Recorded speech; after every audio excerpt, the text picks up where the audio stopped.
அவர் சத்தத்திற்கு உண்மையாய் செவி கொடுப்பாயானால் உன் தேவனாகிய கர்த்தர் பூமியில் உள்ள சகல ஜாதிகளிலும் உன்னை மேன்மையாக வைப்பார்.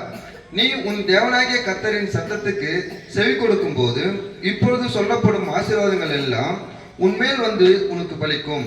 நீ பட்டணத்திலும் ஆசீர்வதிக்கப்பட்டிருப்பாய், வெளியிலும் ஆசீர்வதிக்கப்பட்டிருப்பாய்.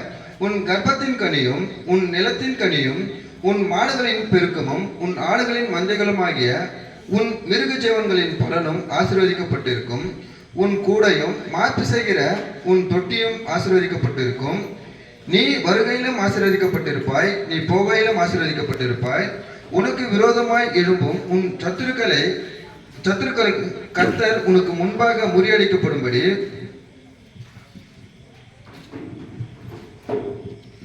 ஒப்பு கொடுப்பார்.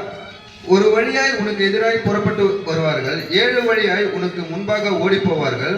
கர்த்தர் உன் களஞ்சியங்களிலும் நீ கையிடும் எல்லா வேலையிலும் உனக்கு ஆசீர்வாதம் கட்டளையிடுவார். உன் தேவனாகிய கர்த்தர் உனக்கு கொடுக்கும் தேசத்திலே உன்னை ஆசீர்வதிப்பார். நீ உன் தேவனாகிய கர்த்தரின் கட்டளைகளை கைக்கொண்டு அவர் வழிகளில் நடக்கும்போது கர்த்தர் உனக்கு ஆணையிட்டபடியே உன்னை தமக்கு பரிசுத்த ஜனமாக நிலைப்படுத்துவார். அப்பொழுது கர்த்தருடைய நாமம் உனக்கு தரிக்கப்பட்டது என்று பூமியின் ஜனங்கள் எல்லாம் கண்டு உனக்கு பயப்படுவார்கள். உனக்கு கொடுப்பேன் என்று கர்த்தர் உன் பிதாக்களுக்கு ஆணையிட்ட தேசத்தில் கர்த்தர் உன் கர்ப்பத்தின் கனியிலும் உன் மிருக ஜீவன்களின் பலனிலும் உன் நிலத்தின் கனியிலும் உனக்கு பரிபூரண நன்மை உண்டாக கட்டளையிடுவார்.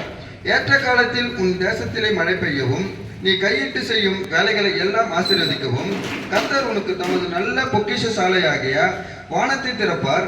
நீ அநேக ஜாதிகளுக்கு கடன் கொடுப்பாய், நீயோ கடன் வாங்காதிருப்பாய். இன்று நான் உங்களுக்கு விதிக்கிற வார்த்தைகள் யாவையும் விட்டு விலகி வேறு தேவர்களை சேவிக்கும்படி நீ வலதுபுறம் இடதுபுறம் சாயாமல். ஸ்தோத்திரம் ஆண்டவரே. தொடர்ச்சியாய் கூட இந்த